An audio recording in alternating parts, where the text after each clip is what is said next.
The dusty streets of Amarillo, Texas stretched out before Daniel Logan like a ribbon of burnt gold in the unforgiving summer heat of 1878. And though he'd been riding for 3 days straight, it was the desperate screams coming from the merchant's wagon that made him finally stop his horse.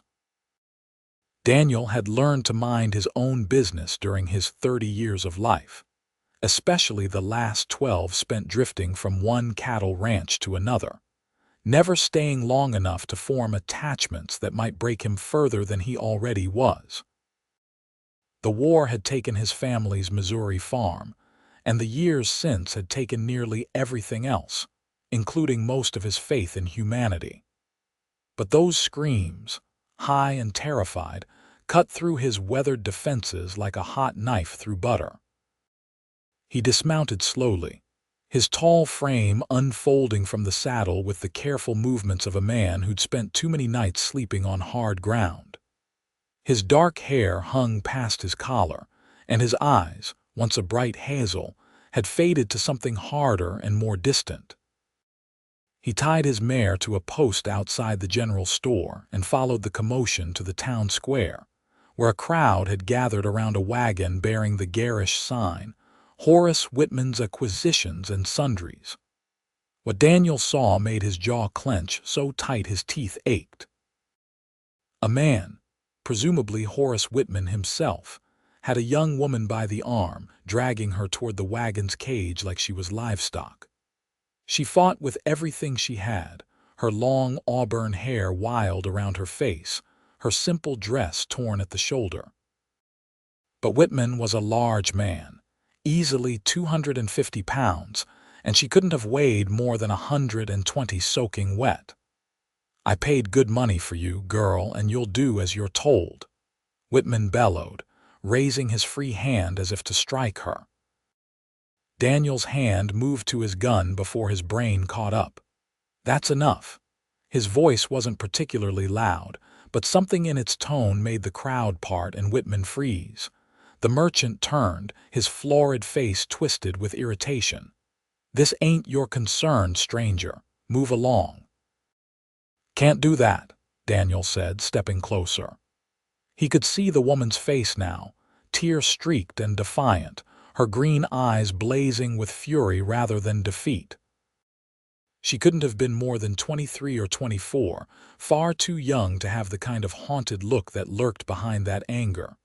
"Let her go," Whitman laughed, a sound like rocks in a tin can. "She's mine, bought and paid for.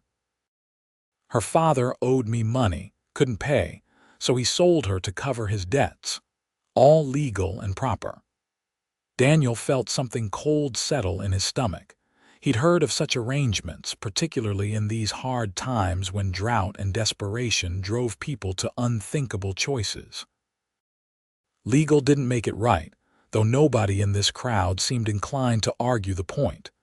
They just watched with the morbid fascination of people grateful it wasn't happening to them. "How much?" Daniel heard himself ask.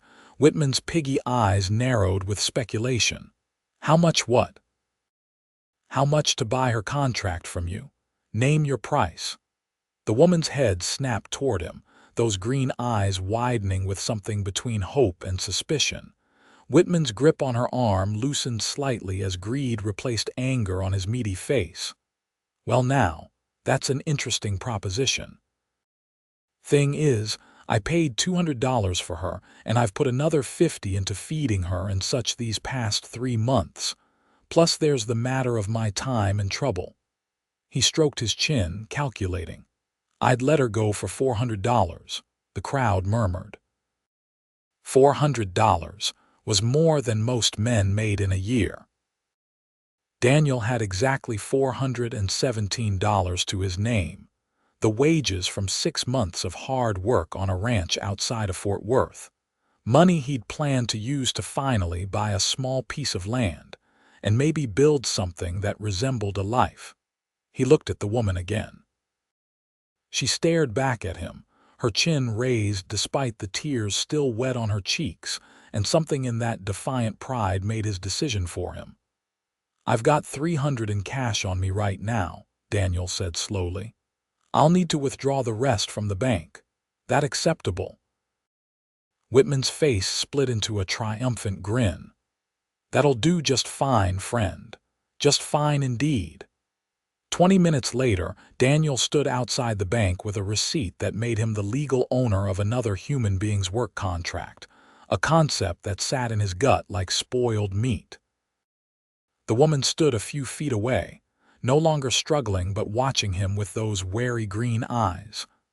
"I'm Daniel," he said finally. "Daniel Logan." She didn't respond immediately, just studied him like he was a puzzle she couldn't quite solve.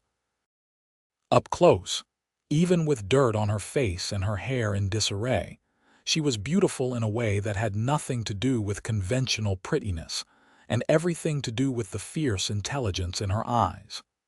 "Alina Martin," she said at last, her voice hoarse from screaming. "Though I suppose you already know that, seeing as you own my papers now." The bitterness in her words stung, though he couldn't blame her. "I don't want to own anybody, Miss Martin. Soon as we get somewhere private, I'll tear up that contract. You're free." She laughed, but there was no humor in it. "Free to do what? Go back to my father who sold me. Wander the streets until another man like Whitman decides to claim me. You think freedom means anything to a woman alone out here?" Daniel hadn't thought that far ahead, which he realized now was foolish. "What do you want me to do?" "I don't know," she said, and for the first time her voice cracked with genuine emotion. "I don't know what I want anymore." They stood in awkward silence while the sun beat down mercilessly. Daniel's horse, a patient mare named Rosie, nickered softly from the hitching post. Finally, Daniel cleared his throat. "I was planning to head out to a ranch about 30 miles northwest of here. Friend of mine runs it, said he might have work. You could come along, at least until you figure out what you want to do. The owner's wife runs the place too, and she's a good woman. Might be she could use help in the house, and you'd be paid proper wages this time." Alina studied him for a long moment. "Why would you do this? Why would you spend everything you have on a stranger?" It was a fair question, and Daniel didn't have a good answer. "Seemed like the right thing to do," he said finally. "Ain't much more complicated than that." She searched his face as if looking for the lie, but apparently found none. "All right then, Mr. Logan. I'll come with you, but I want it clear that I'm grateful for what you did, but that doesn't mean I owe you anything beyond that gratitude. I'm nobody's property, not anymore." "Understood," Daniel said. "Let me get you some supplies. You'll need riding clothes and boots, and we should get some food for the journey." "I don't have any money," Alina said quietly. "Didn't figure you did. I've got enough for the basics." What was left of his savings, all $17, went faster than expected. Alina needed everything from boots to a split riding skirt to a hat to keep the sun off her face. By the time they left Amarillo 2 hours later, with Alina mounted on a gentle gelding, Daniel had talked a livery owner into lending them in exchange for Daniel's spare saddle. He was down to $3 and change. They rode in silence for the first hour, the landscape stretching out around them in endless waves of brown grass and scattered mesquite. The heat was oppressive, but Alina didn't complain, just sat her horse with the careful posture of someone not entirely comfortable in the saddle but too proud to admit it. "You ride much before?" Daniel asked eventually. "Some when I was younger. My father had a farm outside of Dallas.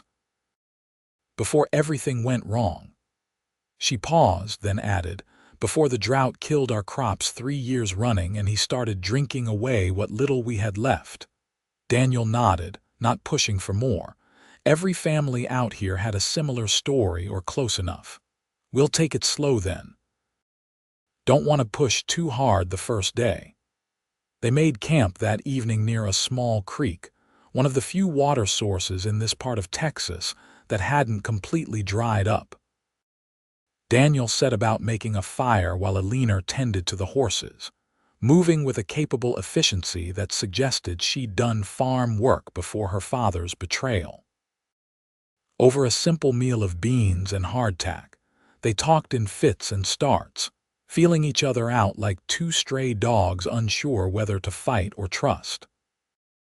Daniel learned that Alina was 23, that her mother had died in childbirth when Alina was 12, and that she'd essentially run her father's farm single-handedly for years before everything collapsed. Alina learned that Daniel was 30, had fought for the Union despite being from Missouri, and had been drifting ever since because he no longer knew how to stay in one place. "Why'd you really buy my contract?" Alina asked suddenly, fixing him with those penetrating green eyes across the campfire. "And don't tell me it just seemed right. Nobody spends their entire savings on a stranger for that reason alone." Daniel stared into the flames, watching them dance and crackle. "My little sister," he said finally. "Her name was Mary. When the war came, bushwhackers burned our farm. My parents died that day. Mary and I escaped, but we had nothing. I was only 18 and she was 14. I tried to take care of her, but times were hard. A man came through town, said he could give her work in St. Louis, said it was respectable housework." He paused, his jaw working. Alina waited, not pushing. "Found out 6 months later what kind of work it really was. By the time I got to St. Louis, she was dead. Fever, they said, but I saw her grave. She was 15 years old." The silence stretched between them, heavy with shared grief. Finally, Alina spoke, her voice soft. "I'm sorry for your sister and for making you dredge that up." "You deserve to know," Daniel said. "And you deserve to know I won't let anything like that happen to you if I can help it. No obligations, no expectations. Just help until you can stand on your own." Alina wiped at her eyes, the first tears she'd allowed herself since they'd left Amarillo. "Thank you, Daniel, truly." They settled into their bedrolls on opposite sides of the fire, the proper distance for near strangers, but something had shifted between them. Trust, fragile as new grass, had begun to take root. The next 2 days passed similarly, with long hours in the saddle broken up by brief conversations that gradually grew longer and more comfortable. Daniel found himself watching Alina when he thought she wasn't looking, noting the way she sat straighter in the saddle each day as her confidence returned, the way she smiled when she thought he couldn't see, as if remembering she was allowed to feel joy. She caught him looking once and raised an eyebrow, but her eyes held amusement rather than anger. They reached the Broken Creek Ranch on the 3rd day, just as the sun was beginning its descent toward the horizon. The ranch sprawled across a shallow valley, with a sturdy house, a large barn, several outbuildings and corrals holding cattle and horses. Smoke rose from the chimney, and Daniel felt something in his chest ease at the sight of it. A man emerged from the barn as they approached, a grin splitting his weathered face when he recognized Daniel. "Logan, thought maybe you changed your mind." "Just took a detour, Thomas," Daniel said, dismounting. Thomas Reed was 45, built like an oak tree, and had been the best sergeant Daniel ever served under during the war. They'd kept in touch over the years, and when Thomas had written to say he needed good hands at his ranch, Daniel had pointed his horse toward Texas. Thomas's eyes moved to Alina with polite curiosity. "And who's this?" "This is Miss Alina Martin," Daniel said. "Long story, but short version is she needs work and a safe place to stay. You mentioned Martha was looking for help around the house." Thomas's expression shifted to understanding, the kind that came from having lived long enough to know that some questions were better left unasked. "Martha's always looking for help. Come on up to the house, both of you. Get cleaned up and fed, and we'll sort everything out."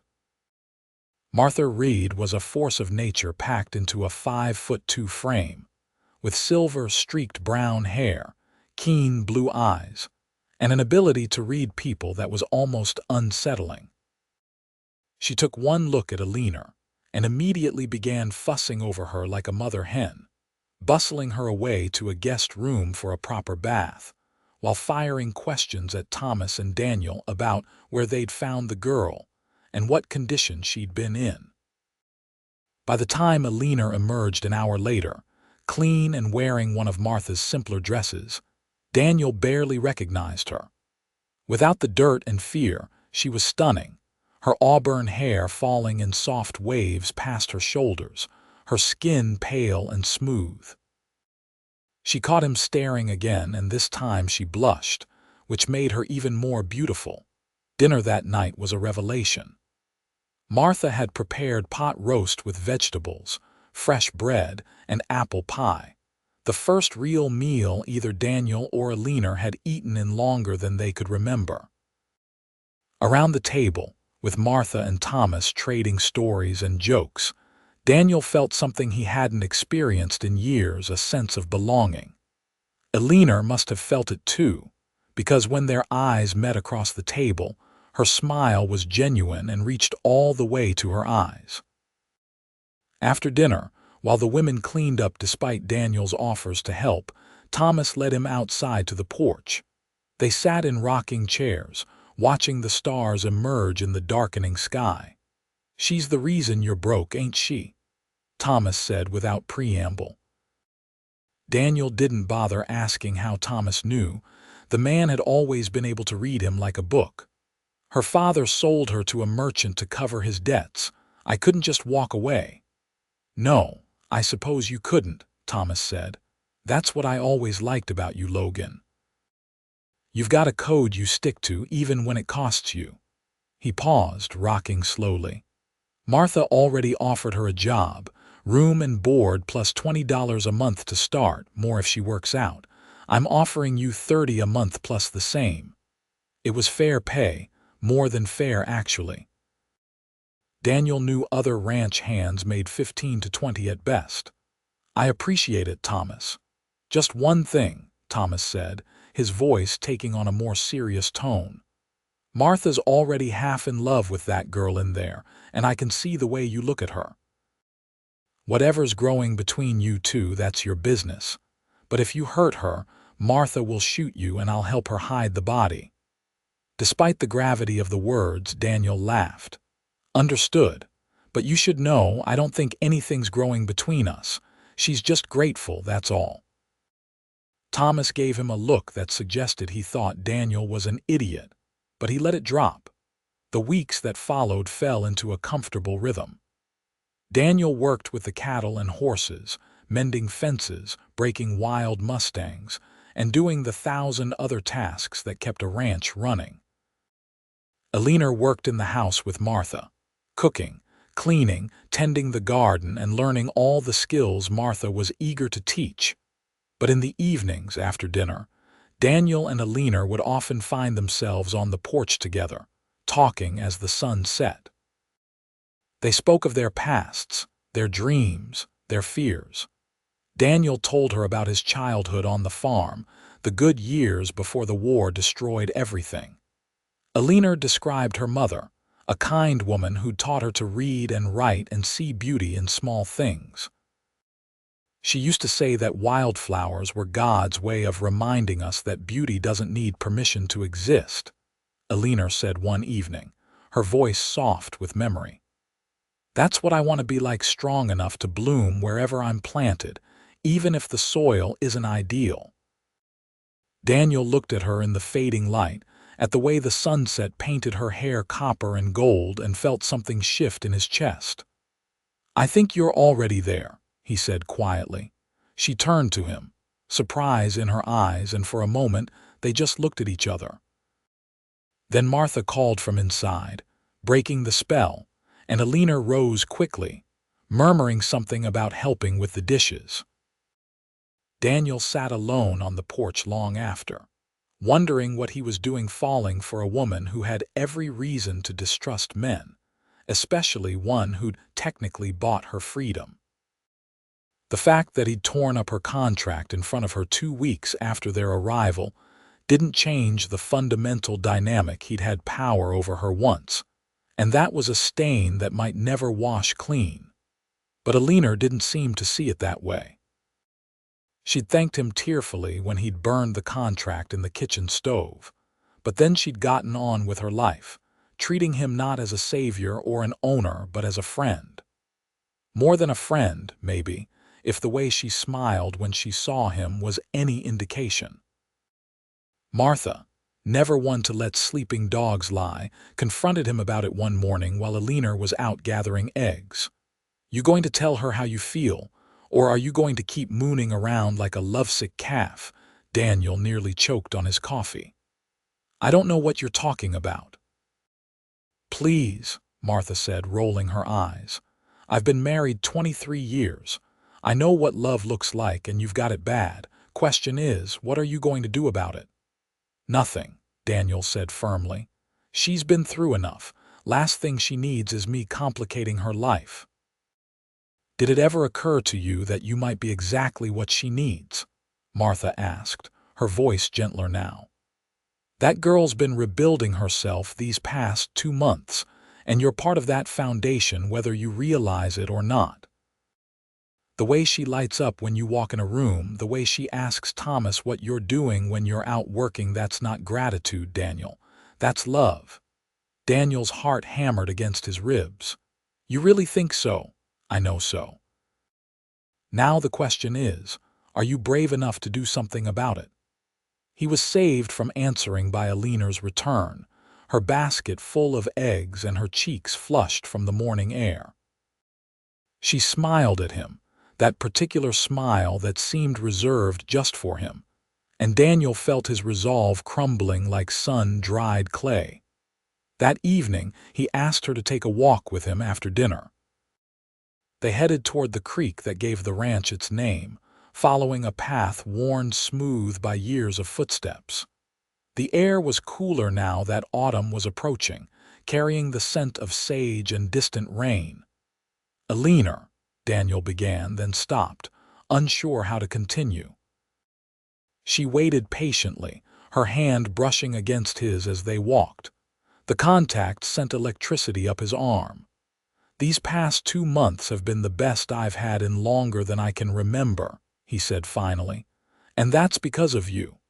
Alina stopped walking, turning to face him. In the twilight, her eyes were dark and deep.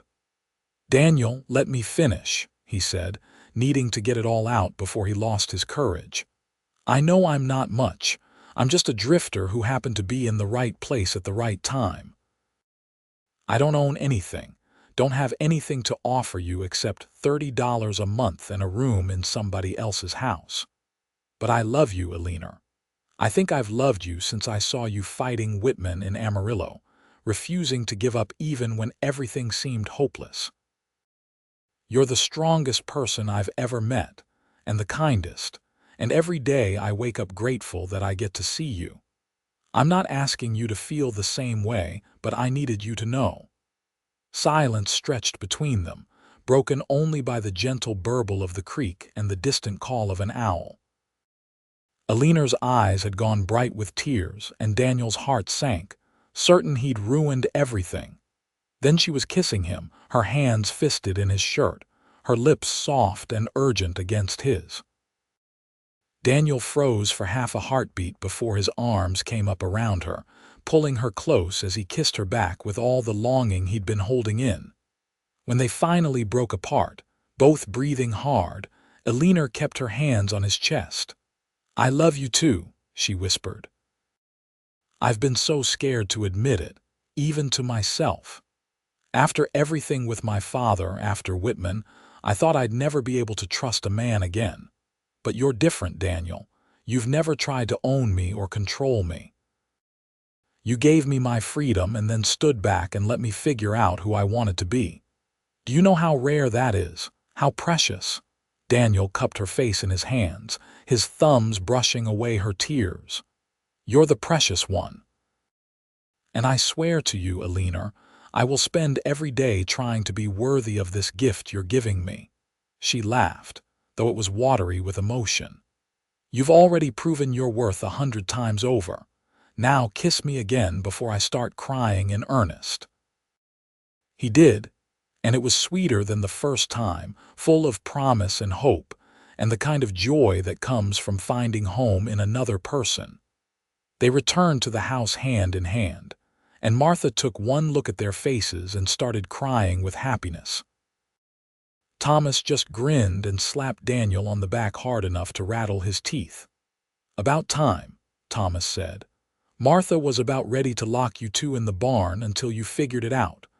The next weeks passed in a golden haze of happiness.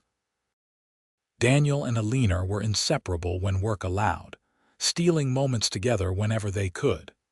They talked about their future in careful, tentative terms, both aware that they were building something fragile and important that needed time to grow strong. 3 months after that first kiss by the creek, on a crisp November evening, Daniel asked Thomas if he could speak with him privately. They walked out to the barn, and Daniel's hands shook slightly as he pulled a small box from his pocket. "I want to marry her," Daniel said without preamble. "I've saved up enough for a ring, and I'm hoping you might know a preacher who could do the ceremony. But first I wanted to ask your permission, seeing as you and Martha have been more like parents to her than her own father ever was." Thomas's eyes went suspiciously bright. "You have my permission and my blessing, son. Martha's too, before you even ask. But are you sure you're ready for this? Marriage is a big step." "I've never been more sure of anything in my life," Daniel said. "She's it for me, Thomas. She's everything." Thomas pulled him into a rough hug.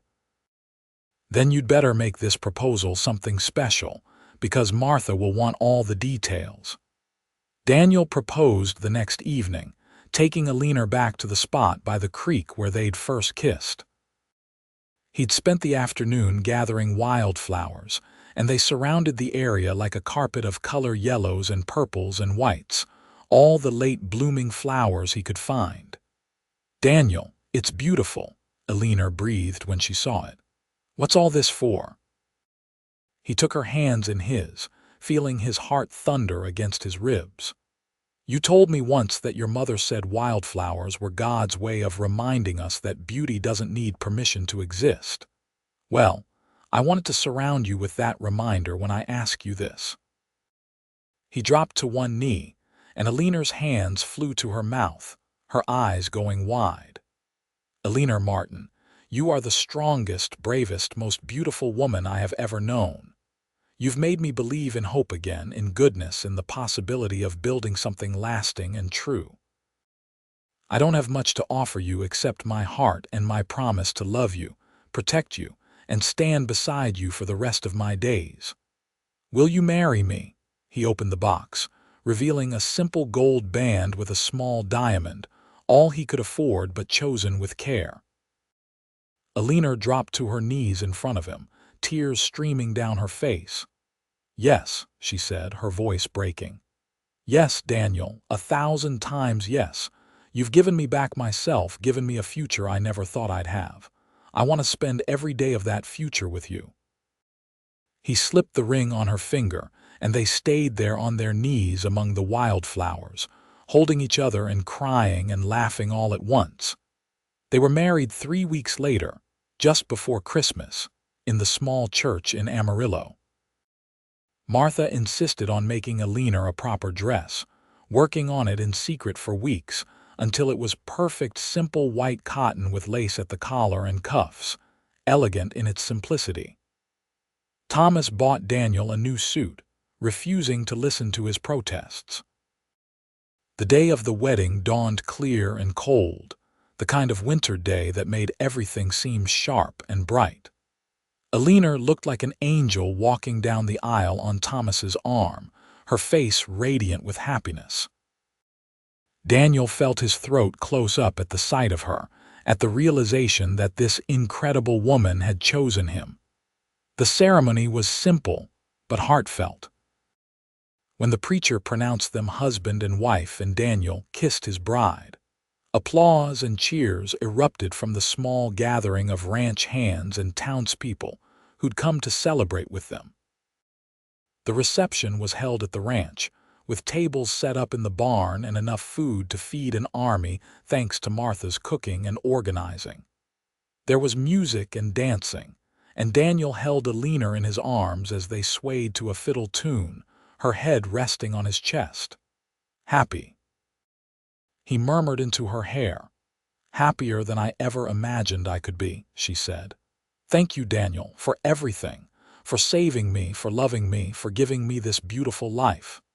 "Thank you for loving me back," he said, "for making me believe I deserved something good." They'd set up housekeeping in one of the ranch's small cabins, a two-room structure that Thomas and Martha had helped them fix up. It wasn't much, but Alina had made it feel like home with curtains she'd sewn herself and wildflowers in jars on the table. Their wedding night was tender and sweet, both of them nervous but so much in love that the nervousness melted away. Afterward, lying tangled together in their bed, Alina traced patterns on Daniel's chest. "I never thought I'd have this," she said softly. "A husband who loves me, a home that's truly mine, a future that looks bright instead of terrifying. Some days I'm afraid I'll wake up and find it was all a dream." Daniel pulled her closer, pressing a kiss to her forehead. "It's real, Alina, all of it. And I'm going to spend every day making sure you know how loved you are." She tilted her face up to kiss him. "I already know, but I won't stop you from trying." The winter passed in quiet contentment. Daniel worked the ranch alongside Thomas and the other hands, and Alina helped Martha with the house and the winter preparations. In the evenings, they would return to their cabin and build a fire, sitting together and talking or reading or simply enjoying each other's presence. Spring brought new life to the ranch and new plans for Daniel and Alina. Thomas had been talking about expanding the operation, maybe adding more cattle and another hand or two. He'd also mentioned, casually, that he was getting older and had no children to pass the ranch to. "You and Alina," he said to Daniel one day while they were mending a fence. "You're like the son and daughter Martha and I never had. We've been talking, and we want you to know that when we're gone, this place is yours. We'll have the papers drawn up official-like, but consider it done." Daniel was speechless, his throat tight with emotion. "Thomas, that's too much. We can't accept—" "You can and you will," Thomas interrupted firmly. "We've already decided. This place needs young blood to keep it going, and we can't think of anyone we'd trust more. Besides, Martha would have my hide if I didn't make sure Alina was taken care of." That evening, Daniel told Alina about Thomas's offer. She cried, overwhelmed by the generosity and the trust it represented. "We have to make sure they know how grateful we are," she said. "Not just with words, but by making this place thrive." "We will," Daniel promised. "Together." Summer arrived with its brutal heat, and with it came unexpected news Alina was pregnant. She told Daniel one evening as they sat on their cabin's small porch, watching the sunset paint the sky in shades of orange and pink. "I'm going to have a baby," she said, her hand on her still flat stomach. "Our baby." Daniel felt like all the air had been knocked out of his lungs. "A baby." "Are you sure? Martha helped me confirm it yesterday. I wanted to be certain before I told you." She looked at him anxiously. "Are you happy?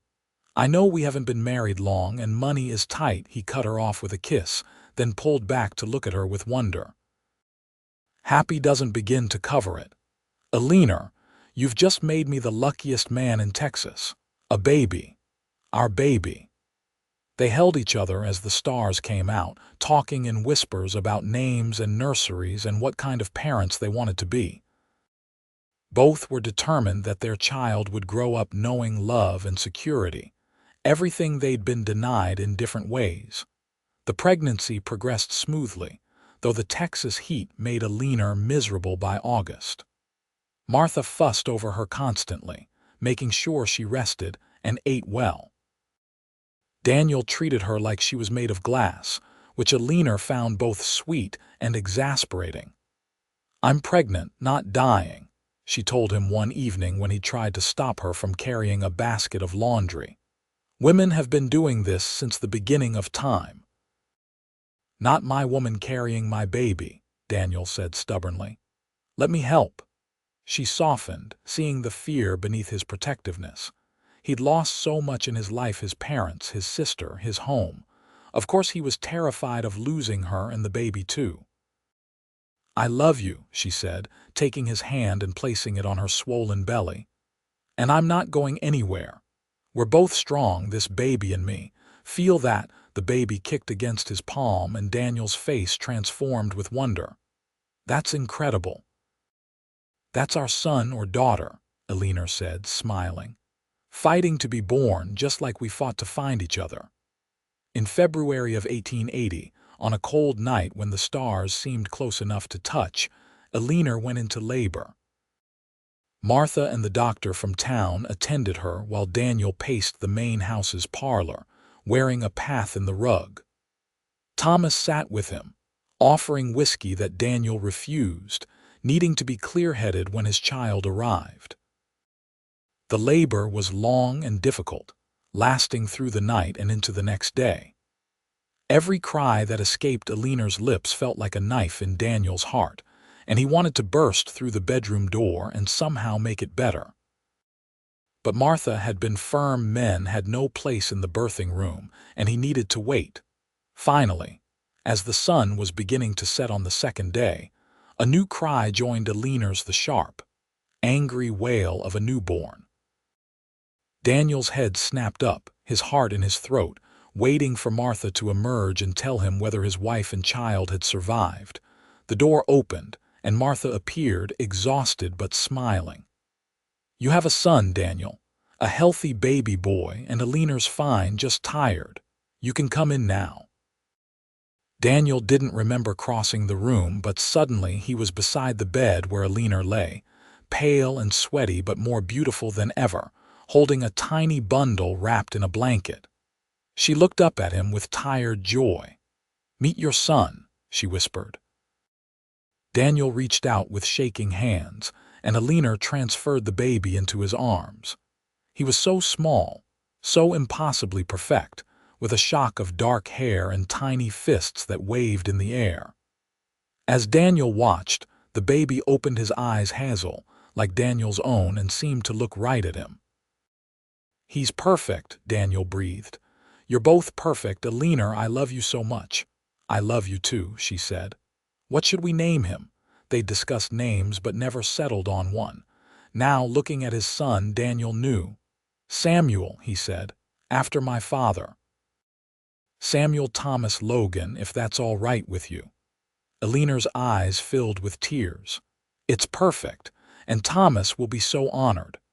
Thomas was indeed honored, crying openly when they told him later that evening. Martha held little Samuel and declared him the most beautiful baby ever born, which made Alina laugh. The months that followed were exhausting and joyful in equal measure. Samuel was a demanding baby, keeping them up at all hours, but neither Daniel nor Alina minded. They took turns walking the floor with him, singing lullabies, marveling at every tiny change as he grew. Daniel discovered he loved being a father, loved the weight of his son in his arms, the trust in those tiny eyes. He made promises to Samuel in the quiet of the night, promises that he would always be protected, always be loved, that he would never know the kind of loss and pain that had marked Daniel's own childhood. Alina bloomed in motherhood, her natural nurturing instinct finding full expression. She sang to Samuel constantly, the same songs her mother had sung to her, passing down that legacy of love. As Samuel grew from infant to toddler, the ranch prospered. Daniel and Thomas expanded the herd, and the cattle brought good prices at market. They hired 2 more hands, young men who were hard workers and respectful. Daniel found himself taking on more responsibility, essentially managing the day-to-day operations while Thomas focused on the business side. In the spring of 1882, Alina told Daniel she was pregnant again. Samuel was 2 years old now, a wild-haired little boy who followed his father everywhere and chattered constantly. The news of a sibling thrilled everyone, especially Martha, who claimed she'd known for weeks before Alina confirmed it. This pregnancy was easier than the first, or perhaps Alina just knew what to expect. She continued her work around the ranch until the very end, though Daniel still fussed over her constantly, much to her amusement. Their daughter was born in November of 1882, arriving quickly and with less drama than her brother. She had her mother's auburn hair and green eyes, and Daniel fell in love the moment he saw her. "Emma," Alina said, looking at her daughter. "Emma Jane Logan." "Emma," Daniel repeated, testing the name. "It's beautiful. She's beautiful, just like her mother." Samuel was fascinated by his baby sister, wanting to hold her and touch her constantly. Under careful supervision, they let him, and he was surprisingly gentle for a 2-year-old, stroking her soft hair and telling her stories that made no sense but were delivered with great seriousness. The years flowed by like water in the creek, each one bringing new joys and challenges. Thomas's health began to decline when Samuel was 5 and Emma was 3, a slow deterioration that worried everyone. He'd never fully recovered from a bad fall off a horse, and the old war injuries he'd carried for years were catching up with him. In the spring of 1885, Thomas called Daniel and Alina to the main house for a serious talk. Martha sat beside him, her hand in his, her face composed but sad. "We've had the papers drawn up," Thomas said without preamble. "Everything's official now. When we're gone, the ranch is yours, the land, the cattle, the buildings, all of it. Our lawyer in Amarillo has copies of everything." "Thomas, you're not going anywhere," Daniel protested, even though he could see the truth in the older man's failing strength. "Not tomorrow, maybe, but sooner than we'd like," Thomas said with a sad smile. "I need to know that this place, this legacy we've built, will continue, that it'll be in good hands. You and Alina are those hands." Martha spoke up, her voice steady despite the tears in her eyes. "You've given us so much joy these past years. Watching you two fall in love, seeing those beautiful children grow up, it's been everything we could have hoped for. We couldn't love you more if you were our own blood." Alina was crying openly now, and Daniel's own vision was blurred.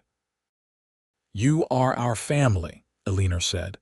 "You gave me a home when I had nothing, gave us both a place to belong. We'll honor your legacy, I promise you that." Thomas passed away peacefully in his sleep that summer, with Martha beside him. The funeral was well attended, a testament to the respect he'd earned in the community.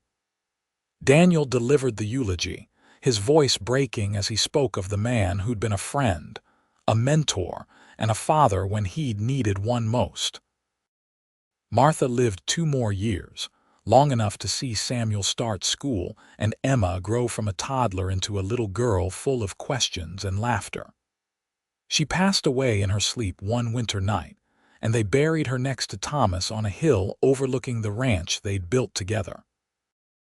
Daniel and Alina stood at the grave after the funeral, their children between them, and made a silent promise to the couple who'd given them so much. The ranch, now officially the Logan Ranch, continued to thrive under Daniel's management. He proved to have a good head for business, knowing when to expand and when to hold steady, when to take risks, and when to play it safe. Alina managed the books and the household, her sharp mind and organizational skills making her an equal partner in every way. Samuel grew into a serious boy who loved the ranch and the cattle, following his father around and learning everything he could. Emma was more creative, always drawing or making up elaborate stories, but she loved the horses with a passion that rivaled her brother's love of cattle. In 1890, when Samuel was 10 and Emma was 8, Alina gave birth to their third and final child, another boy they named Thomas, after the man who'd given them their start. This pregnancy had been unexpected, and Alina was 37 now, but the baby was healthy and strong, with his father's hazel eyes and his mother's smile. Daniel held his youngest son and felt overwhelming gratitude for the life he'd been given. From that day in Amarillo, when he'd spent his last $400 on a stranger's freedom to this moment, with a thriving ranch, a wife he adored, and 3 beautiful children, it seemed like a miracle. "What are you thinking?" Alina asked from the bed, watching him with his son. "That I'm the luckiest man alive," Daniel said honestly. "That 12 years ago I was alone and drifting, and now I have everything I could ever want. All because I met a woman in a town square who refused to give up, even when everything seemed hopeless."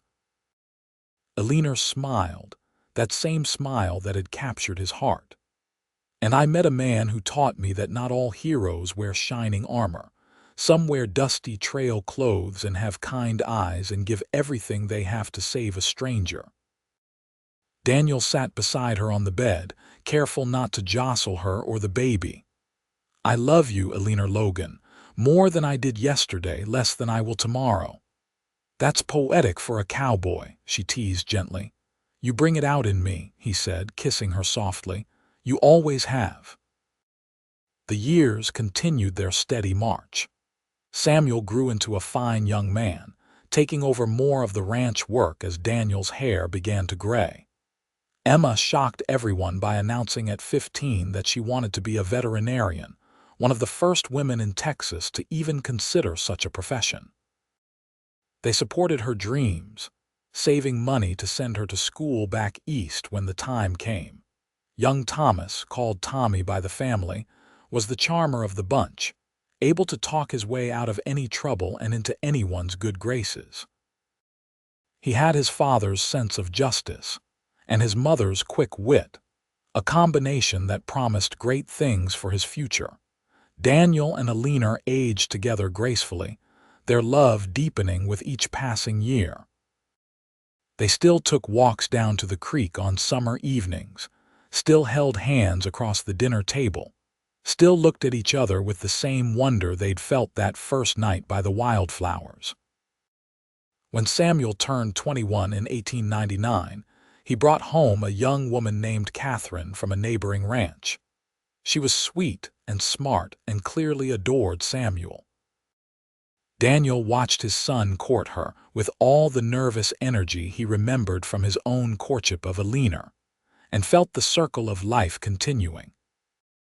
Samuel and Catherine were married in the spring of 1900, and by Christmas of that year, Alina and Daniel became grandparents to a baby girl named Mary, after Daniel's long-lost sister.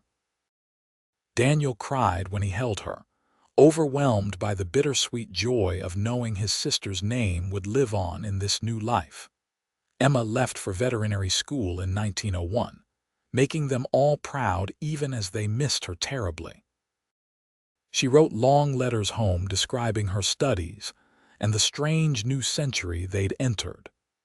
Tommy was 16 now, already working the ranch full-time and showing a natural talent for horse training. As Daniel and Alina entered their 50s, they began to step back from the day-to-day operations, letting Samuel take over while they enjoyed their grandchildren. Mary was joined by a brother, Samuel Jr., in 1903, and the sound of children's laughter filled the ranch again.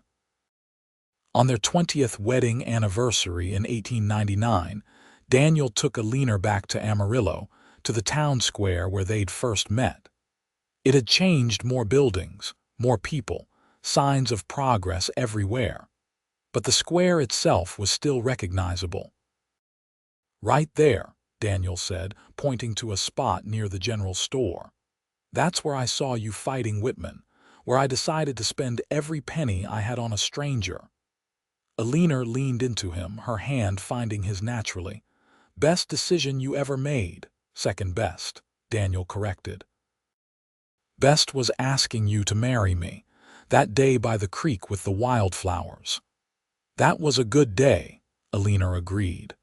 Though I think the best was every day after, waking up next to you, building our life together. They walked through the town, arm in arm, two people who'd found each other against all odds and built something beautiful from the ashes of their separate pains. That evening in the hotel where they'd stayed for their anniversary trip, Daniel held Alina close. "You ever regret it?" he asked quietly. "Marrying me instead of finding someone wealthier, more successful. We've had a good life, but it's been hard work, and there were lean years." Alina put her finger on his lips, silencing him. "I have never regretted one single moment of our life together. You gave me something infinitely more valuable than money or ease. You gave me freedom, respect, and love. You've been my partner, my friend, my home. That's worth more than all the riches in the world." "I love you," Daniel said, his voice rough with emotion. "Today, tomorrow, always." "Always," Alina echoed, and kissed him. They returned to the ranch the next day to find that Emma had come home for a surprise visit, bringing with her exciting news she'd finished her studies and been offered a position at a veterinary practice in Fort Worth. She'd be the first female veterinarian in that city, maybe in all of Texas. The celebration that night was joyous, with the whole family gathered around the table. Daniel looked at the faces of his children and grandchildren, at Alina beside him still beautiful in his eyes, and felt a profound sense of peace. This was what he'd saved that day in Amarillo, not just one woman's freedom, but a whole future full of love and life and legacy. Every dollar spent had been worth it, every hard day, every moment of struggle, because it had led to this, to everything that mattered. Tommy announced his engagement in 1905 to a schoolteacher from Amarillo, and they were married that fall. The ranch continued to prosper, expanding under Samuel's capable management, while Daniel and Alina enjoyed their role as grandparents and advisors. Emma returned home in 1907, having met a fellow veterinarian in Fort Worth. They married and set up a practice on a ranch adjacent to the Logan property, so Emma could be close to her family while still pursuing her passion.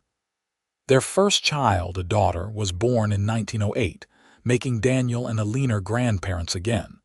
The years flowed into decades. Daniel and Alina watched their grandchildren grow, saw their children thrive and succeed. The ranch remained strong through economic downturns and drought. The legacy that Thomas and Martha had started now carried on by the next generation.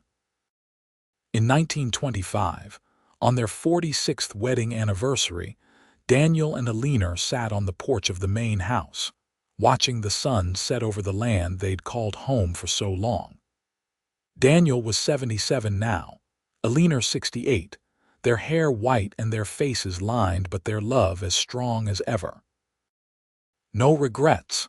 Daniel asked, as he had so many times over the years. "Not a single one," Alina said, squeezing his hand. "You gave me the most beautiful life, Daniel Logan. Adventure, love, family, purpose, everything I never dared to dream I could have. You gave me all that too," Daniel said. "You saved me just as much as I saved you that day.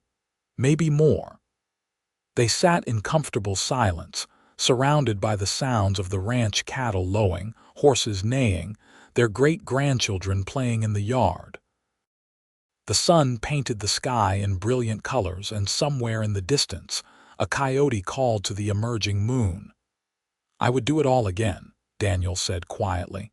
"Every moment, every choice, if it meant ending up here with you." Alina leaned her head on his shoulder. "Me too. 1,000 times over, me too." As darkness fell, and the stars emerged one by one in the vast Texas sky, they remained there together, two souls who'd found each other in the most unlikely way and built a love that would echo through generations. The lonely cowboy and the woman whose freedom he'd bought had given each other something far more valuable. They'd given each other home, hope, and a love that would never die. Years later, when both had passed peacefully in their sleep within days of each other, their children and grandchildren would tell the story of how Daniel and Alina had met. The tale would become family legend, passed down with each new generation, the story of a cowboy who'd spent everything he had to save a stranger, and the woman who'd given him her heart in return. And on the hill where Thomas and Martha rested, 2 new graves would join them, marked with a simple stone that read, Daniel and Alina Logan, beloved parents and grandparents, together forever. Beneath that, a single line that Alina had requested, love needs no permission to exist. The ranch continued under Samuel's children, and then their children after them, each generation adding their own chapter to the story, while honoring the foundation Daniel and Alina had built. The main house stood strong, and on summer evenings, family members would gather on that same porch where Daniel and Alina had spent countless hours, and they'd feel the presence of those who'd come before, a reminder that true love, once found, never truly ends.